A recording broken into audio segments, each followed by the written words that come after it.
guys, it's Nicole. Welcome back to Chronicles of a Crafter. So we are up to week number 7 in our tag a week challenge. Today am going to make the layered tag for our tag a week challenge using some of this paper that I made the other day, probably about a week or so ago. This is just some regular plain cardstock. It's cardstock on one side and then photo paper on the other. It's just a stash of papers that I had in my stash, and I needed to use it up. So that's what we're doing. I made this paper just using some distress inks and oxides from Tim Holtz, and I chopped them up into 5x7 tags in order to put them into our tag a week challenge little journal that we're making. So here we have our 3 tags that we're going to make this week. It's made from that paper, and I've already cut them up into the appropriate sizes, as well as their little spines that's going to go on the sides of it. This is also just from that paper. So from that, I had some papers left over. So these are what's the leftovers of these pages that I've cut up, and we're going to make some pockets and tuck spots inside of the layering. So again, did I mention we're making the layered tag this week? So yeah, I'm just going to cut up some paper, tear up some paper, add some magazine pages to this, some book pages, and we're just going to layer a tag and then put that into our stash of the tag a week journal. Like, that's it. That's all we're going to do. All right, 2 ticks and I'll be right back. Alright guys, so I took my 3 tags. These are what I'm using from the paper that I made. I just did a little bit of a stencil on the background of each one, and now I'm going to decide, like, what am I going to layer this with. So I pulled a bunch of scraps from my desk, mostly. Most of my desk is filled with scraps. I pulled some fabric that I can use in the layering process. I also went ahead and did some stamping on some of the pages that I've layered. I've added all kinds of things in here. So let's just go through it, right? So on the back side here, and this is all held together with the brad for now. I'm debating whether or not I want to keep the brad or if I want to do an eyelet. I think the brad may work simply because it allows everything to move. If you do an eyelet, you can't really like maneuver some of this stuff. It'll all be just scrunched together. But an eyelet will then allow you to like pass through maybe a ribbon or some fabric to tie off at the top and look really pretty, whereas a brad is just a brad. I mean, it's a brad. But anyway, yeah, so I did some stamping on here. Let's just go through what it is that I have on here in this stack of papers. I have some magazine paper that I just covered in gesso, some white gesso. This is what my white gesso looks like. It's by Bob Ross. It's white gesso, which gives you coverage, and coverage is important when you want to use a pre-written on page to write on with your own ink. Okay, so like this has been printed on with letters, you know, through a printing press or whatever, however magazines are made, and I just covered up all of that printing with some white gesso, and I inked around the edges of the pages in various colors. This one's inked in worn lipstick. This one is just some pretty paper from a paper pack that I layered a piece of vellum on top of. Here, let me just show you guys the vellum. So this is from some packaging. Okay, I just layered this on top of here and ran it through my copier and ended up with this paper on some copy weight paper. So it was cardstock or pretty paper from a paper pack, but once you run it through your printer, because you want to capture some of this, it then prints through on regular copy weight paper. So again, here's some more magazine. I did some stenciling on here. This is like half of a sunflower. I just stenciled this with, I want to say, rusty hinge. And on the other side, it's just white gesso, just coverage on the printing, and I did some stamping up here in the corner. Let's see, more book page with lots of stamping. So I stamped the word souvenir on here, a couple of images on there, and white gessoed back and front. This is some more magazine paper. I white gessoed on this side and did some stamping. I found this little washi mushroom on the floor. My room is crazy right now. Like, I was reaching for my my scoreboard, and there was this. So I just added it to the project. Fabric, some more magazines, some more fabric, and this right here is the stack of pages that I used in my boho purse journal. So this was for the part of the signature that I cut off from the top section and kept the bottom half to use in that journal.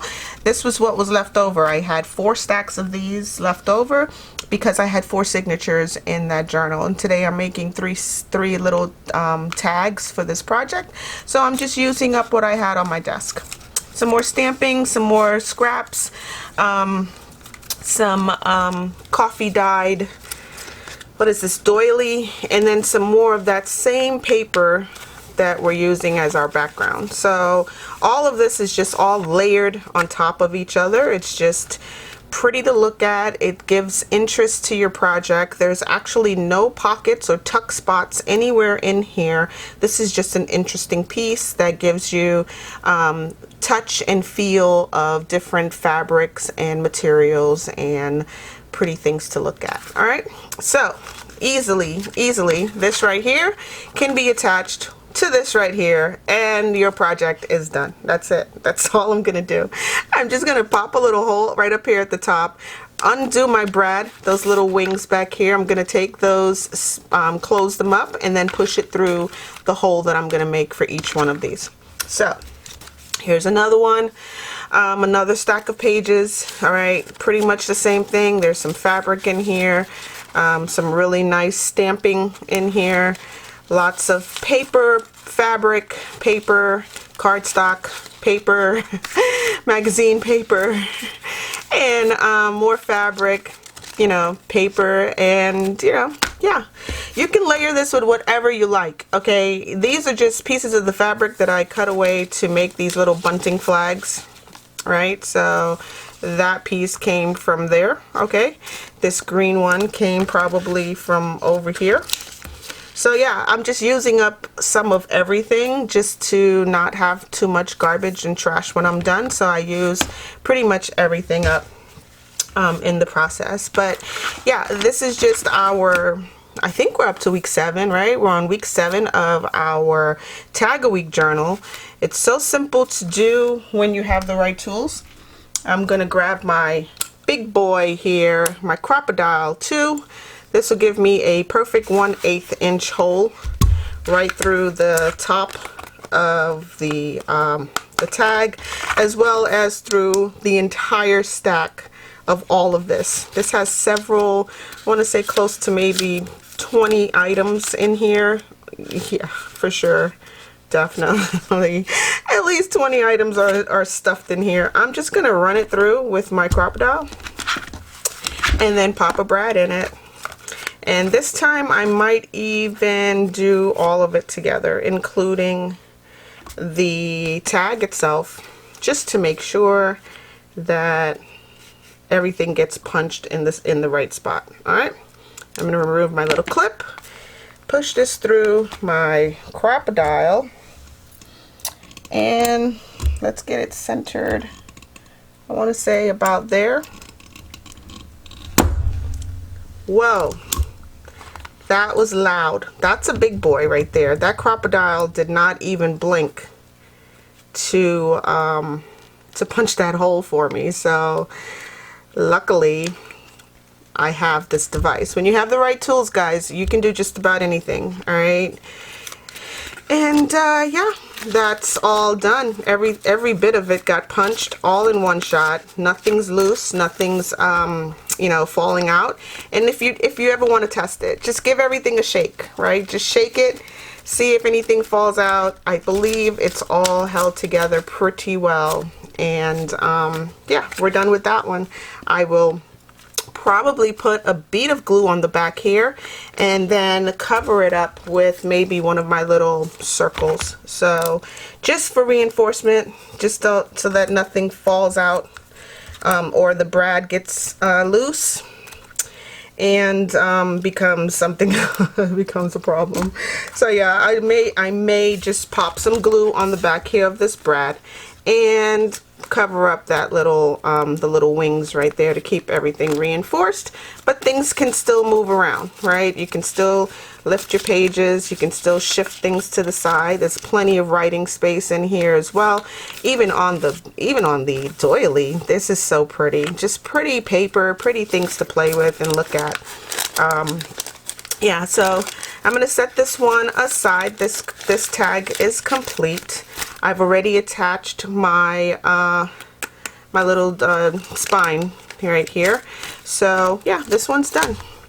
Let's go on to the next one. I'm going to place this together with this. Again, just some stenciling, some more stenciling, another, what is that? So I just used a rusty hinge to stencil this flower on the back there. What is that, a daisy, dandelion, something like that. Lots of fabric, paper, paper, paper, paper, fabric, fabric, paper, paper. Okay, so again, I'm just going to line all of this up so that it fits onto the tag, and I'm contemplating higher or lower. I think I'll do high, just keep everything onto the tag at the bottom here instead of doing it low where things are dangling off the bottom. So yeah, because it's high, you'll have things like this sticking off at the tops of your tag. And that's why when I initially started this project, I said that we would decide at the end whether or not we're going to do tag toppers, because a lot of times a lot of these tags won't need a tag topper. And yeah, I think this may be one of those cases where it does not need a tag topper. But I am going to place this into my crocodile centrally, and it's going to make a big pop. So here we go again, guys. You ready? That one wasn't too bad. Not too bad. I'm thinking the previous may have been way more full. So, yeah. My phone is ringing. It's my mom. You guys want to talk to my mom? Maybe not. I'll be back in 2 ticks. Alright guys, my mother says hello to everyone. So hi everyone from my mom. Alright, I'm just going to do this last one. I've already popped through the eyelet through here. I'm sorry, not the eyelet. This is Brad. Through my stack of items here. So I am just going to find somewhat the center of where everything will be layered, like so, something like that. And on the other side, I will put a little pen mark where I think my brad is located. So I think it's about right about there or so-ish. So I'm just going to punch a hole only in the tag itself. Okay, so that wasn't very loud at all. I'm just going to open up the wings on the brad and fit it through my tag. This way I didn't disturb anything. Everything is still in place where they originally were. And that's it. That's it, guys. Lots of writing space here. All kinds of touch and feel and fabric and textures and colors and things to play with inside of here. Lots and lots of writing space. Again, there's that cute little mushroom that I picked up on the floor. Saved it from itself and added it to my project. Stamping, stenciling, inking. Alright, so yeah, lots of things in this little layered tag project, but these 3 are considered done. Alright, I put this one in the box with the rest of them, and that's it. These are my layer tags for our tag a week challenge. I hope you guys are having a super crafty day. Go do something wonderful. I have a little boo-boo right there. I smashed my hand in my crocodile, so yeah, that's gonna leave a mark. But anyway, guys, go do something wonderful. Go have a crafty day. Do something great with your craft supplies. And I will definitely talk to you guys in the next video. Check out my links down below and stay naturally curious. All right, bye.